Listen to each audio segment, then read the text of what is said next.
आंखों में अरमान लिए मंजिल को अपना मान लिए, आंखों में अरमान लिए मंजिल को अपना मान लिए। अब हार किया अब जीत किया, जब ठान लिए तो ठान लिए। आइए आगाज क्लासेस के बाद देखते हैं अपना जो अगला क्लास है वह रीजनिंग के वर्बल से कैलेंडर चैप्टर से लिया गया है और कैलेंडर चैप्टर से हम पढ़ेंगे, जिसमें माना गया है जो अपने पाप ग्रेगोरियन जो कैलेंडर है अपना पाप ग्रेगोरियन के नाम से जाना जाता है, जिनको हम ग्रेगोरियन कैलेंडर कहते हैं और अपने वहाँ हिंदी में शक संवत के नाम से जाना जाता है, जिसमें हमें मालूम होना चाहिए वर्ष होता है, माह होता है, पक्ष होता है, दिन होता है, सप्ताह होता है। इसी एक संगठन को ही हम कैलेंडर कहते हैं। और ये जो ग्रेगोरियन कैलेंडर है पाप ग्रेगोरियन के नाम से जाना जाता है। दूसरी चीज जो हिंदी है उसको शक संवत के नाम से जाना जाता है। और आइए जो अपना सबसे बड़ा होता है कैलेंडर में वर्ष के बारे में बात करते हैं। वर्ष जो होता है अपना दो प्रकार का होता है, एक साधारण वर्ष और एक लीप वर्ष।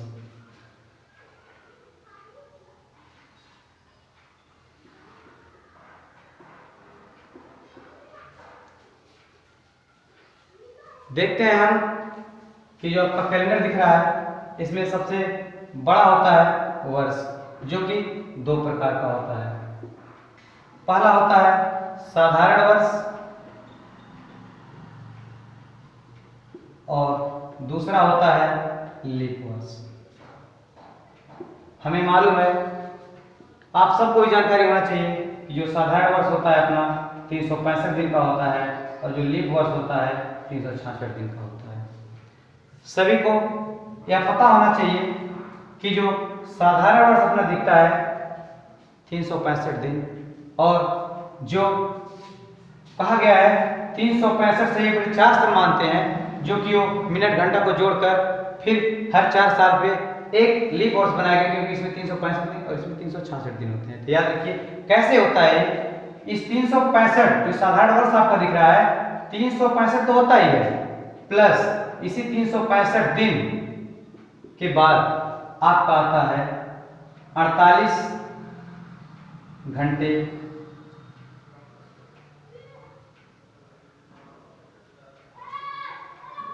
365 दिन जो होता है आपका 5 घंटे 48 मिनट 5 घंटे 48 मिनट और 47.5 सेकेंड। ये जो हमें दिखाई दे रहा है 365 दिन 5 घंटे 48 मिनट 47.5 सेकेंड, ये जो दिख रहा है इन्हीं सबको जब हम काउंट करते हैं तो आपका आ जाता है कुल मिलाकर 5 और इनको सबको जब जोड़ेंगे आता है आपका 6 घंटे से थोड़ा सा ज्यादा। तो हम इसको 6 मान लेते हैं। तो 6 मानने के बाद अगर हर 4 साल के बाद यही 6 अगर 6 घंटा 6 बात किया जाए 6 घंटे का हर साल बढ़ता गया तो 4 साल में हमें मालूम है कि 6 24 यानी 24 घंटा बढ़ जाता है और 24 घंटे बराबर होता है एक दिन। 24 घंटे बराबर होता है एक दिन। ये जो एक दिन आपका दिख रहा है ये 365 में प्लस 1 कर देते हैं तो ये आपका 366 दिन हो जाता है। ठीक, आपको साधारण वर्ष और लीप वर्ष में अंतर समझ में आ गया होगा। और कहते हैं कि लीप वर्ष को जानने का क्या तरीका होता है, तो याद रखिए 4 से भाग देने पर, जिस भी वर्ष में 4 से भाग देने पर आपका अगर कट गया वो वर्ष तो आपका लीप वर्ष होगा। इसमें फरवरी आपकी 29 दिन की होती है और अगर नहीं कटा तो आपका साधारण वर्ष होगा। इसमें आपके 365 दिन होते हैं और उसमें जो होगा फरवरी आपका 28 दिन का होगा। यही फरवरी का एक दिन बढ़ जाता है, याद रखिएगा। जैसे मैं बात करूं 2016, अगर हमने लिख दिया है 2016 तो 2016 के दिन 4 से काटेंगे तो 4 के डिवाइडेशन का नियम होता है, यानी कि विभाज्यता का नियम होता है कि इकाई और दहाई का अंक अगर ये 4 से कट गया तो हम जानते हैं वो संख्या 4 से कटेगी, तो 4 चौक के 16। अगर जो कट गया तो हमें मालूम है ये पूरी संख्या 4 से कटेगी, इसका मतलब ये क्या है लीप वर्ष है। और यही नहीं कटा, मान लीजिए अगर 2017 है, 2017 ले लिए, हम इसको 4 से डिवाइड करेंगे, 1 और 2.5 का अंक आपका 4 से नहीं कट रहा है। यदि 4 से नहीं कट रहा है तो हमें मालूम है कि लीप वर्ष नहीं होगा, क्या होगा, साधारण वर्ष होगा।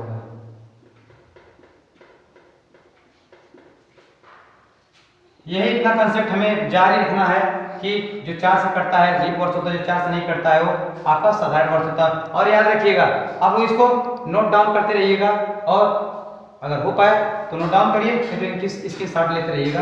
देखिएगा इसी में जस्ट आपका जो एक साधारण वर्ष हो गया और एक लीप वर्ष हो गया, और एक जो मैं पॉइंट में भी इधर बता रहा था कि 6 दशमलव कुछ पॉइंट करके आ रहा था, ये जो पॉइंट आता है ये भी जोड़ते जोड़ते जोड़ते जोड़ते अगर 100 साल बाद देखा जाता है तो कुछ रिजल्ट आ जाता है।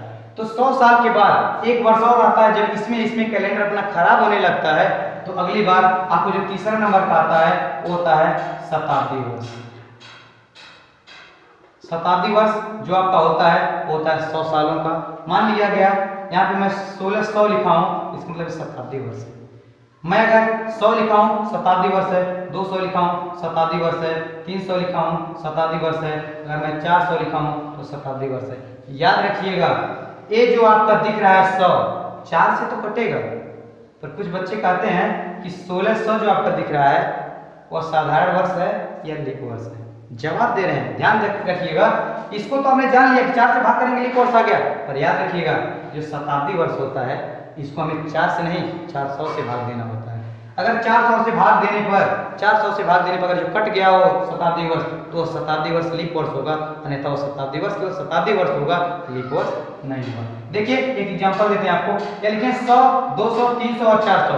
या 400 से नहीं कटेगा, ये भी नहीं कटेगा, ये भी नहीं कटेगा, लेकिन 400 जो है 400 से कटेगा। आप याद रखिए 400 से कटने वाली हर वर्ष जो 400 से कट रहा है वो आपका लीप वर्ष होगा। भले शताब्दी वर्ष है तो हर शताब्दी वर्ष क्या होगा, लीप वर्ष होगा। इस बात को याद रखिए। या कह सकते हैं हम कि 400 का यानी कि 400 का जो भी गुणज होगा, गुणज मतलब गुणा करके 4 करने 4, 4 दूना 800, 4 तिया 1200, 4 चौक 1600 और 4 पचे 20 यानी कि 2000 जो भी आएगा आपका ये सब क्या होंगे, जो इसके 400 के गुणा जाएंगे सब क्या होंगे, यह शताब्दी लीप वर्ष होंगे। याद रखिएगा इन 400 से कटने वाली जो शताब्दी वर्ष होती है वो लीप वर्ष होती है। लीप वर्ष शताब्दी वर्ष हमने जान लिया। अब आते हैं इसके बाद माह के बारे में। माह, जो माह होते हैं अपने 12 होते हैं। अपना ग्रेगोरियन कैलेंडर जो कि पॉप ग्रेगोरियन ने दिया था हमें, उनके नाम से जाना जाता है कि जो ग्रेगोरियन कैलेंडर है अपना उन्हें नहीं दिया था, और ग्रेगोरियन कैलेंडर के नाम से जाना गया। इसमें 12 महीने जनवरी, फरवरी, मार्च, अप्रैल, मई, जून, जुलाई, अगस्त, सितंबर, अक्टूबर, नवंबर, दिसंबर। और हम हिंदी की यदि बात करें तो हिंदी माह जो होता है आपका यह भी 12 वर्ष होता है, यानी 12 ही महीने ये भी होते हैं और 12 ही महीने इसमें भी होते हैं। हिंदी का जो माह आपका होता है वो चैत से शुरू होता है, जो अपना अंग्रेजी महीना यानी कि मार्च जो होता है वहीं से चैत अपना शुरू होता है, जो कि उसका है आपका चैत, बैसाख, जेठ, आषाढ़, सावन, भादो, कुआर, कार्तिक, अगहन, पौष, माघ और फागुन, इसी को लेकर बनता है। जो कि लिखा गया है उसमें हम जानते हैं कि चैत्र होता है, बैसाख होता है, ज्येष्ठ होता है, आषाढ़ होता है, श्रावण होता है, भाद्रपद होता है, अश्विन होता है, कार्तिक होता है, अग्रहायण होता है, पौष होता है, मार्गशीर्ष होता है, फाल्गुन होता है। इसको शुद्ध शब्द में लिखा गया, लेकिन हमारे वहाँ जो लोग कहा करते हैं चैत्र, बैसाख, जेठ, आषाढ़, सावन, भादो, कुआर, कार्तिक, अगहन, पौष, माघ और फागुन, यही जो कहा करते हैं वही ओरिजिनल होता है जो हमारे वहाँ देसी भाषा में सब कहा करते हैं। ठीक है, आइए माह के बारे में जानते हैं। माह तो हमने बता दिया हिंदी का भी और अंग्रेजी का भी, पर हमें हिंदी का मतलब केवल जो पत्र दिखाने वाले होते हैं उनसे मतलब होता है, और गांव के लोग पूछा करते हैं। और हिंदी माह का किताबों में कुछ सेंस घटने लगा कहीं कहीं, और हिंदी का जो अपने पंडित जो होते हैं जो पत्र देखते हैं उनके लिए खासकर होता है, जो कि शादी विवाह का मुहूर्त निकाला करते हैं। पर आजकल जनवरी फरवरी का भी इस्तेमाल वो लोग भी करने लगे हैं। तो देखिए हमें इस्तेमाल करना है जनवरी फरवरी, यानी कि अंग्रेजी जो अपना माह है जो कि ग्रेगोरियन कैलेंडर में दिखाया गया है। जनवरी फरवरी मार्च अप्रैल मई जून जुलाई अगस्त सितंबर अक्टूबर नवंबर दिसंबर। देखते हैं इसका इन माह का कोड क्या होता है, ये हमें सबसे उचित जानकारी रखता है। पर याद रखिएगा माह अभी बता रहे, सबका कोड बता रहे हैं। पहला आपका माह का कोड होगा, दूसरा आपका होगा शताब्दी का कोड होगा, और तीसरा आपका होगा दिन का कोड होगा। इन सबको हमें मालूम करना है। लेकिन अगर ये सब हो गया हो तो हम इसको मिटा रहे हैं, इन सबको लिखना आपको नोट डाउन करना उचित है, क्योंकि जो भी है सारी किताबों सारी जगह से ये निचोड़ आपके लिए लाया गया है। याद रखिएगा, ऐसी चीज पाने के लिए बहुत कुछ मेहनत किया जाता है, तब आप लोगों के लिए मिल पाएगा। चलिए मिटाते हैं इसको, नोट डाउन किया तो इसकी स्क्रीनशॉट ले लीजिए, हम चलते हैं यहाँ से स्क्रीनशॉट लीजिए।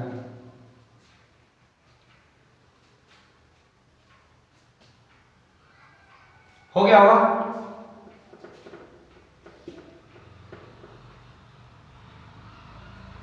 देखिए आपका था वर्ष हो गया, माह हो गया, उसके बाद आपका आता है पक्ष, आता है पक्ष। हाँ, पक्ष आता है, एक मिनट, ये पक्ष, पक्ष हो गया। सुनिए, पक्ष जो होता है वो दो होता है, कृष्ण पक्ष और शुक्ल पक्ष, जो कि कृष्ण पक्ष को बोला जाता है अंधेरिया यानी अंधेरी रात, अमावस की जो रात होती है, और जो दूसरा पक्ष होता है अपना शुक्ल पक्ष, इसको अजोरिया बोलते हैं। ठीक, आइए देखते हैं। बोला गया है, आपने वो गाना तो सुना होगा, यशोमती मैया से बोले नंदन लाला, राधा क्यों गोरी मैं क्यों काला। इसी से लिया गया है। वो पक्ष में जो दो पक्ष आपका होता है उसमें, यानी कि कृष्ण पक्ष में है, वो जो अंधेरी रात में है इसलिए उनका नाम ही पड़ गया कृष्ण पक्ष, और जो शुक्ल थे वो गोरे गोरे थे इसलिए उनको शुक्ल पक्ष कहा गया। आइए, पक्ष की बात हो गई, और माह, शताब्दी, पक्ष और दिन, इन्हीं सब का समुच्चय करके हमें कैलेंडर का नाम मिला है। तो देखिए, इन सब के बारे में हम जान लिए तो याद रखिएगा, इसमें पूछा जाता है अतिरिक्त दिनों की संख्या, विषम दिनों की संख्या। एग्जाम्पल में पूछा जाता है विषम दिनों की संख्या और आपका होता है अतिरिक्त दिनों की संख्या, जो कि 7 से 7 हमें मालूम है कि जो सप्ताह आपका, देखिए सप्ताह यहां से गुम हो रहा है, सप्ताह, सप्ताह, उसके बाद आपका आता है दिन। सुनिएगा, ये जो आपका सप्ताह होता है वो आपका 7 दिन का होता है। इसीलिए कोई भी कैलेंडर का क्वेश्चन अगर आपको दिया गया है, अगर आपको महीने वाइज महीने पूछ रहा है, अगर जो 10 जनवरी को बुधवार था तो अगला यानी कि 31 तारीख जनवरी को कौन सा दिन होगा, तो आप साथ साथ जोड़ते जाइए, साथ साथ उसकी पहले का पूछे साथ साथ घटाते जाइए, या फिर आपको मालूम है साथ साथ क्यों, क्योंकि एक सप्ताह में 7 दिन, उसके बाद वही रिपीट करके आता है। याद रखिए, सप्ताह और हफ्ते में अंतर होता है। याद रखिएगा, मैं यहाँ बता रहा हूँ आपको, सप्ताह में 7 दिन होता है और जो हफ्ता होता है आपका उसमें 8 दिन होता है। सुनिएगा कैसे होता है, अगर आप संडे से लेकर संडे तक काउंट कर दिए तो आपका हफ्ता होता है, और अगर संडे से लेकर आपको मालूम है मंडे तक कर दिए तो ये जान लीजिए, यानी रविवार से लेकर सोमवार तक कर दिए तो आपका क्या होता है, सप्ताह होता है, 7 दिन होता है। हफ्ता जो होता है, हम लोग के वहाँ जो मजदूर होते हैं, काम करते हैं, उनसे पूछिएगा, इनका वो अच्छी तरीके से बखूबी निभाएंगे कि हफ्ता क्या होता है। वो बताएंगे कि हफ्ता हमारा मिलता है संडे से संडे हम काम करते हैं तो हमारा संडे को वहाँ पे हफ्ता मिलता है। तो आप ज्ञात हो जाएगा कि हाँ, हफ्ता जो होता है वो 8 दिन का होता है, सप्ताह जो होता है 7 दिन का होता है। आइए, सप्ताह और हफ्ता में अंतर हमने जान लिया, मिटाते हैं इसे। चलिए देखते हैं, अब दिन की बात आती है। तो दिन हमें मालूम है सप्ताह में 7 दिन होते हैं, तो इन 7 दिन जो होते हैं इनके बारे में थोड़ा चर्चा करेंगे। सभी को मालूम है, स्टार्ट हम यहाँ से करते हैं, रविवार, सोमवार, मंगलवार, बुधवार, बृहस्पतिवार, शुक्रवार और ये जो आपका दिख रहा है तीन होते हैं सप्ताह में, तो इनका हमें कोड जरूरी होता है जानना। याद रखिएगा, अब मैं कोड यही बताना शुरू कर दिया हूं, लेकिन उससे पहले आपको एक क्वेश्चन जो स्पेशल क्वेश्चन होता है, एक मिनट, एक जो क्वेश्चन होता है स्पेशल ध्यान दीजिएगा कि कौन सा वर्ष कब दोहराया जाता है। कहते हैं ना कैलेंडर खराब हो जाता है, तो हमने शताब्दी वर्ष लिया था। अभी देखिए यहाँ पे तीसरा हमने लिया था शताब्दी वर्ष, शताब्दी वर्ष। तो शताब्दी वर्ष का इस्तेमाल क्यों करना पड़ा, क्योंकि ये हमारे जो कैलेंडर है खराब हो जाते हैं, इसलिए शताब्दी वर्ष का हमें इस्तेमाल करना पड़ा। जहाँ साधारण वर्ष काम नहीं किया, लीप वर्ष, जहाँ लीप वर्ष काम नहीं किया, वहाँ दोनों जहाँ नहीं काम किया वहाँ पे शताब्दी वर्ष। ये शताब्दी वर्ष क्या होता है, मैंने बताया 100 साल वाला, यानी कि 100, 200, अभी जस्ट बताया था इसके पहले, ठीक है। आइए देखते हैं कौन सा वर्ष कब दोहराया जाता है। ये कब दोहराया जाएगा, ये साधारण वर्ष, और ये आपका लीप वर्ष कब दोहराया जाएगा। ध्यान दीजिएगा, ये जो आपका साधारण वर्ष होता है ये जो आपका साधारण वर्ष होता है, मैक्सिमम साधारण वर्ष जो होता है आपका 6 वर्ष बाद, मैक्सिमम चांस में, देखिएगा very very important, maximum chance में 6 वर्ष के बाद आपका ये जो होता है साधारण वर्ष दोहराया जाता है। और जो आपका साधारण वर्ष 6 वर्ष पे दोहराया जाता है, लेकिन कभी कभी 11 वर्ष पे भी दोहराया जाता है। इस बात को मत कहिएगा कि आप मोबाइल में या फिर किसी कैलेंडर को उठा देखिएगा, 6 साल के बाद अगर एक कैलेंडर, अगर जो 2013 का कैलेंडर यही है तो 6 साल के बाद वाला उठाइएगा, फिर आपको सेम दिन सेम तारीख सब कुछ सेम मिलेगा। यही होता है कब रिपीट होता है। तो साधारण वर्ष 6 वर्ष में दोहराया जाता है, और कभी कभी जब 6 वर्ष ना मिले तो आप याद रखिएगा 11 वर्ष में दोहराया जाता है। ये अपवाद के रूप में है, कभी कभी होता है, ऐसा मैक्सिमम चांस में लेकिन यही होता है। दूसरी चीज, ये लीप वर्ष कब दोहराया जाता है, याद रखिएगा जो आपका लीप वर्ष होता है ना वो 28 वर्षों में दोहराया जाता है। जो आपका लीप वर्ष होता है वो 28 वर्षों में दोहराया जाता है, याद रखिएगा। यहां मैं लिख दे रहा हूं लीप वर्ष।